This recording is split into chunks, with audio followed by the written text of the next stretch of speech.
Hello, hello, hello, everybody. I want to welcome you all to PyData Indy 2018. So if you guys are not familiar with the IndyPy group, we run a one-day conference several times a year. And this time we're running the PyData version of this. So has anyone ever been to another PyData conference in another city? Okay, yeah, so well, there's not been one here, so it has to be another city. So this is they're done around the globe. There's one coming up, I think, right now in London or in Berlin. There's a couple more in the US, and so we're lucky enough to host one here in Indianapolis. So I want to welcome you to our version of that. My name's Calvin Hendryx-Parker. I'm co-founder and co-organizer of IndyPy. I'm also co-founder and co-organizer of 6 Feet Up. If you have any questions whatsoever, don't hesitate to ask me or any of my compatriots who are around. Mary Beth, raise your hand in the back there. Doug is back here. You met Carol when you got registered in, so she'll be wandering around and helping if you need anything. Matt's also around here someplace too. He's looking for power. Oh, he's doing the thing he does best. He's been putting down power shifts and making sure you guys can get power to your laptops. If you need the Wi-Fi, there should be cards on the tables, but they're not there. So by the door, there is the Wi-Fi information. On the slides that we're rotating up here, there should be the Wi-Fi information. If you still need help with that, feel free to grab one of us in a IndyPy or 6 Feet Up shirt, and we'll get you guys hooked onto the Wi-Fi.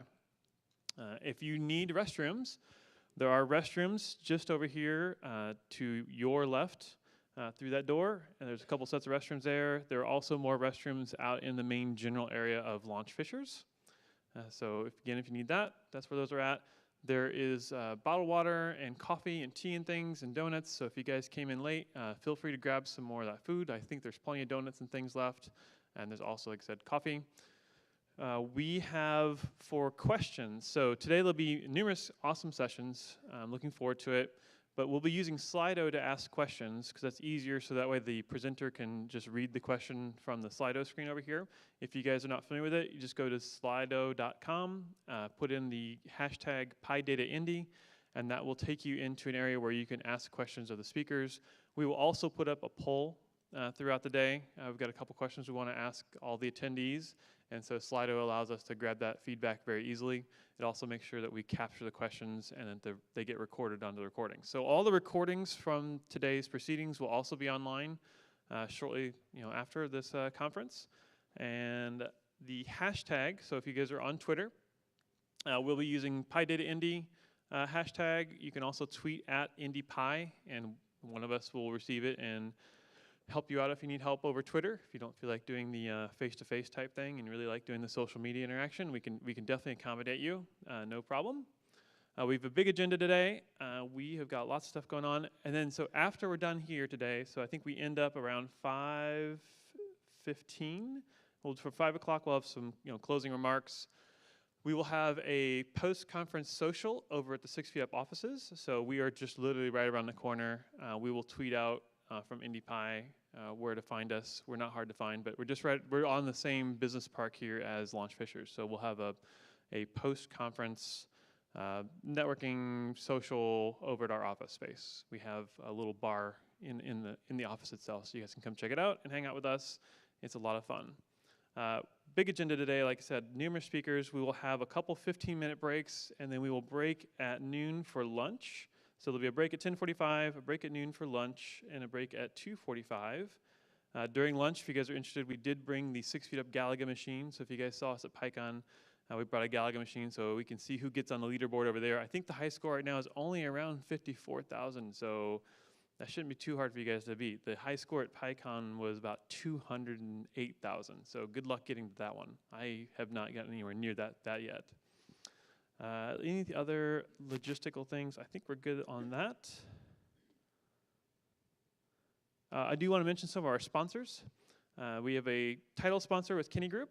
They have sponsored us for the year. We probably saw them sliding up on the slides up earlier. We have a media sponsor for WFYI. Who heard the WFYI ads on the radio? Oh, that's awesome. Who's ever heard of another meetup having ads on a radio? That's so awesome. So I love that. WFYI helped us out with that. The PyData program sponsors are always NUM focused. So if you're interested in more things like PyData, check out the NUM focus group. They run all these conferences worldwide. We do have door prizes today, so we've got a No Starch Press gift certificate we'll be giving away, and we also have our JetBrains 1-year subscription to PyCharm Professional. And our beer sponsor for the social will be 6 Feet Up. So speaking of 6 Feet Up, I wanted to let you know 6 Feet Up is the organizing sponsor of the PyData Indy conference today. I'm the CTO and co-founder of 6 Feet Up, as mentioned earlier. We are excited to be here. We are Python and cloud experts. I just want to give you a little bit of a background on us. We have started in 1999, and we allow tech teams to accelerate ahead as we burn down their backlog. So we help finish up the hard things you guys can't get to, or help you get more things done that you couldn't have normally accomplished otherwise. And we are definitely future focused. If you guys have ever seen any of our code, we are very particular about how we write our code and make sure it's very maintainable in our process. So almost 20 years, like next year will be our 20-year anniversary. I'm super excited about that. I think we'll do some kind of a big party and invite all of my fun Python friends, which are you guys, all over to hang out with us for our 20-year anniversary.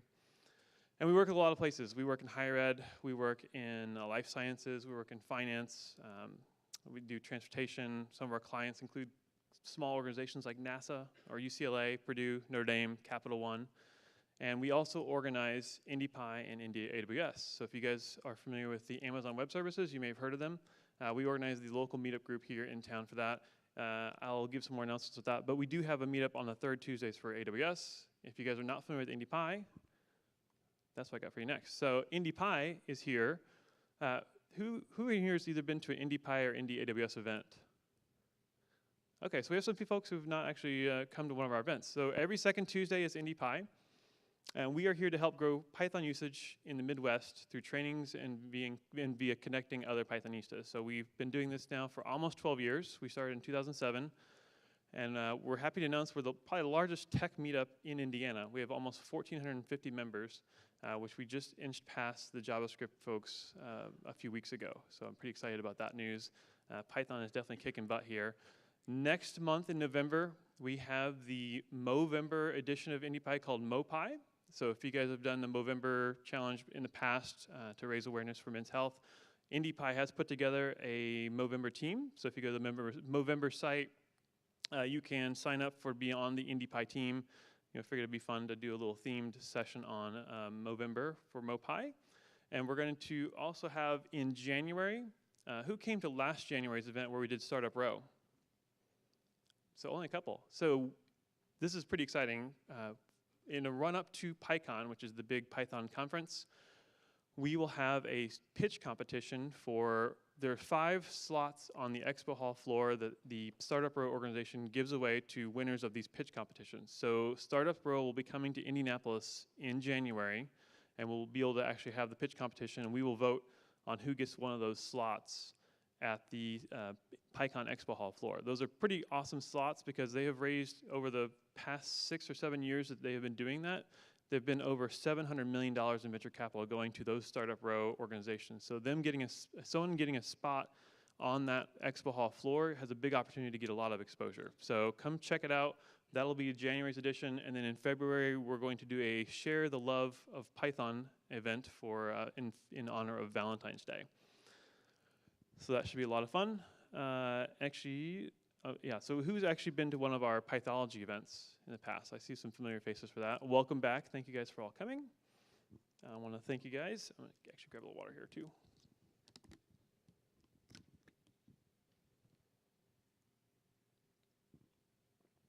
All right. I only have a couple more minutes, but only a couple more things to say. So what I find interesting is that the growth in Python has been pretty steady. There's not been a huge hype cycle, peak and then kind of a trough. We've had this nice steady growth. So I feel like Python has been a democratizing technology out there because it's made doing things like data science and big data a lot more accessible to folks like me. Things have been changing for quite some time, and I think opportunities exist now that didn't exist before. So I just want to tell you a little bit of a kind of a background. I don't think a lot of people know a lot about my background with this, is that I graduated from a small school in West Lafayette, Indiana called Purdue. You guys may have heard of it. But I graduated from the School of Technology, not computer science. I myself am not a computer scientist necessarily by training. I actually have a 3D design and drafting degree, like literally with pencil, paper, triangles, T-squares, that kind of drafting. But along the way, I took a couple CS classes because I thought, this seems like the way things are going. This is 1997, 1996 timeframe. So having done that and moving then to San Francisco and enjoying the dot-com boom, where it was pretty much, if you could fog a mirror, you could go work at a dot-com startup out there. I started doing a lot more and more with developing and programming and learning Python along the way, and picked up Python as my preferred language. And I said, at that point, I was like, this is the thing I only want to do. So since the year 1999, 2000, Python has been the only thing I've ever wanted to do since then. And I think because of its approachability, we're starting to see that really pay off now. Lots of new people are approaching Python. Lots of people are coming in and starting to use pandas and Jupyter notebooks. And you're going to see a lot of those things today as we talk through these sessions. I mean, we're all here today because of data. Obviously in the name, PyData, but what are our next steps? We've got some really cool sessions up, and I'm excited about the fact that we're going to talk about things like visualizations. This is actually a live animation of a bokeh data set coming in. We can now take just massive amounts of data and throw them into streaming visualizations onto websites without having to write a single line of JavaScript. This is all done in 100% Python, front and back, which is super awesome for people who are coming from other languages, maybe like R, where I can do statistical analysis, but I can't necessarily do all the publication or all these other bits that Python seems to handle pretty well. So James is going to come up and dazzle us with Jupyter Notebooks and Bokeh in a little bit. But now that we've got all this data, how do we handle all the massive amounts of data that are coming in? This is definitely getting bigger than us. If we look at things like the Internet of Things, so I did a little bit of research on this. The first Internet of Things device, does anyone know what it was? 1982, it was an internet-connected Coke machine at the Carnegie Mellon University. It could report the inventory and temperature of newly added Cokes to the machine. The IoT term didn't come along later until about 1999, but we're talking here now about all the infrastructure needed to manage big data. How do we actually, this is what we're going to talk about with Logan with building IoT data pipelines. How do we actually do things like serverless or edge computing? What's the costs and complexities of all those pieces coming together?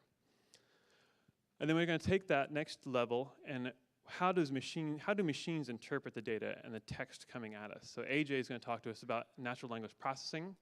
We're going to go down how we make sense of all the text thrown at us. And since we do have tons and tons of data coming at us, this next bit is going to be how do we control who has access to that? And how do we control things like machine-to-machine authentication? So the one that talks today is going to talk to you about specifically OAuth 2 authentication in these big data ecosystems. So Mark and Tivian are going to demonstrate how we can control that trust between multiple machines. This last one's really interesting because given my background, and I'm not a Microsoft Windows type person, but this is very, very much true, is that Microsoft does love Python. Who's in the room's using VS Code with the Python plugin? Yeah, it's gotten super popular. Can you believe the great support we have for tools like that? But we have Catherine in the room who's going to talk to us about SQL Server 2017, which basically put Python as a first-class citizen for doing all your scripting inside of SQL Server. So this one was a hard slide for me to make, but I'm glad it's here. So when we have all these accessible tools to us, what's to keep us from basically going down the road of the Wild West, where everyone's just throwing up their stuff here and there, throwing it down here? We need a little more process and control around this. So we're going to talk about how we can actually apply policy and best practices and workflow to these ad hoc analyses. So we've got Aaron who's going to come in and show us tools to get everyone on the same page. So I'm pretty excited about that. Does anyone know what that workflow is in the background? It's a pretty famous one. It came up on Twitter about a year ago. It is Slack's notification workflow, how it decides how to send you a notification where. It's pretty incredible if you look it up. And then finally, if your SQL server falls short and you have to do massive processing to train these deep neural networks, you can still use Python to solve this part of the puzzle. We have the creator of SparkFlow in the room. So Derek is the author of SparkFlow. He's going to talk about training these deep neural networks using Spark and TensorFlow models on large data sets. So we can actually use Python to orchestrate and handle all the training of these deep neural networks where Spark didn't necessarily do that for us on its own. So with that, now on to something completely different. Hopefully there's some Monty Python fans in the room, given you guys do Python, right? Okay, awesome.